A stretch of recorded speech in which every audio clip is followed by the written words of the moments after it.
religiously. And so I got out as far as you can get away from the enclave that I was part of, this sort of nepotistic inheritance of the Schaefer little empire, which it was at that time, and all the access to power that we had. Dad and mom staying in the White House frequently, mother going as Betty Ford's guest to swim in the White House pool anytime she was in Washington, yada, yada, yada.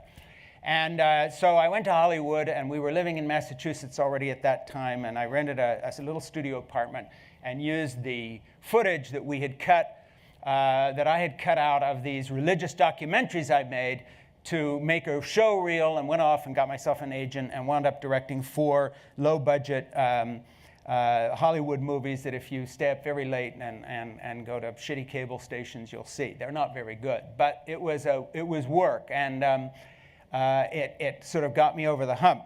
And then I happened to write a novel called Portofino, which very fortunately for me got some really great reviews and got published all over the world and gave me permission to continue to be a writer. And I'd finally find something that I was actually quite good at, as opposed to these kind of second-rate movies I was making, as opposed to this weird world I had just walked away from in terms of the evangelical ministry. And 15 books later or so, I'm still writing. And after this memoir came out, which I got around to writing when I was in my mid-50s, not having wanted to address the issue of why I had left the evangelical world and my family's history before, because there are a lot of people who revere the Schaefer name out there in a kind of a guru presence kind of way. I don't mean my Schaefer name, but my father's. And I hadn't wanted to just put up with the bullshit that would be coming over the transom, especially in the post-internet age of email and messaging and all the rest of it.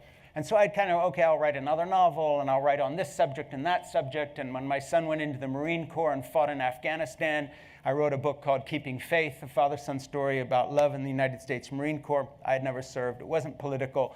And that got me on Oprah, and it became a bestseller, and so forth and so on. But I kept pushing back this question, even though I got a lot of email from people saying, when are you going to tell your story?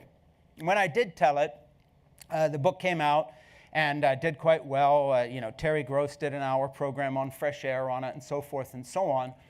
But one of the things that happened is I struck up an email correspondence with Christopher Hitchens, who was a leading new atheist author. You may have heard of him, along with Dawkins and others who write these very anti-religious books.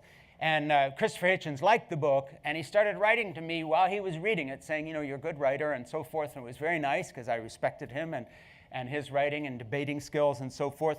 But when he got to the end of the book, he actually called me one time, and he said, I'm really disappointed, because you left the evangelical world, and as I was reading this book, I thought you were going to come over to our side. He saw things very much in black and white terms.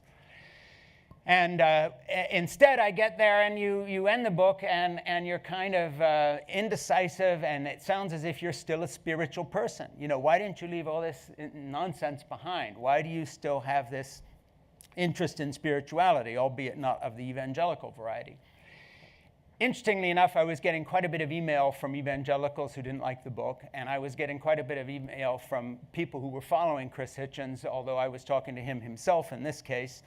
And what I noticed was on the subject lines in the first lines of these emails, aside from the ones that just told me what I could go do with myself, but I'm talking about the ones that I read on past the expletives, if you changed a word or two, they were the same email.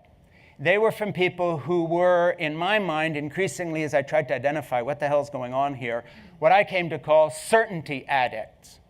They wanted everything nailed down. And I was starting to think about what became the subject of why I'm an atheist who believes in God, which was that as I'm getting older anyway, and have raised 3 grown children and have 5 grandchildren, 3 of whom live across the street from me up in Salisbury, Massachusetts, that I do daycare every day for, as a kind of a stay-at-home grandfather, the more I have lived and experienced things, the more I've understood that paradox is essentially the fulcrum upon which all human life and experience turns. If you don't embrace paradox, everything is going to slam you in the face, taking away whatever that last certainty was that you had until you suddenly discovered that you're not so sure about what you thought you were sure about. And having been on a bit of a journey spiritually and professionally and emotionally, not to mention fatherhood, when I got Jeannie pregnant when we were 17 and 18, and then had these kids so that my oldest granddaughter is the age of my friends' children, who all waited longer, and so forth and so on. But all this experience added up to what I write about in this book. So I want to share a little bit of it, just some passages, not chosen randomly, but kind of build a picture of what's here.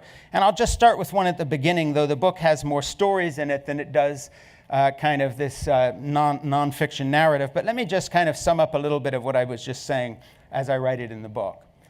And this is kind of, in a way, my answer to both my fundamentalist friends on the right and the evangelical world, and my fundamentalist friends, and I don't mean that facetiously, people who are my friends on the left, and the Chris Hitchens of this world, though sadly he's gone.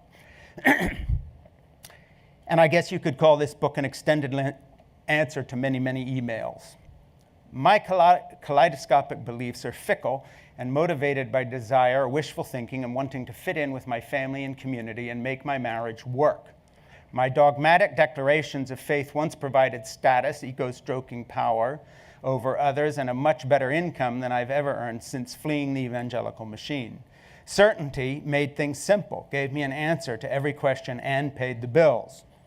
With the acceptance of paradox came a new and blessed uncertainty that began to heal the mental illness called certainty.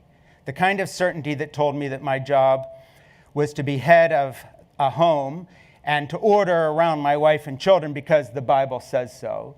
Embracing paradox helped me discover that religion is a neurological disorder for which faith is the only cure. These days, I hold two ideas about God simultaneously. He, she, or it exists, and he, she, or it doesn't exist. I don't seesaw between these opposites, I embrace them.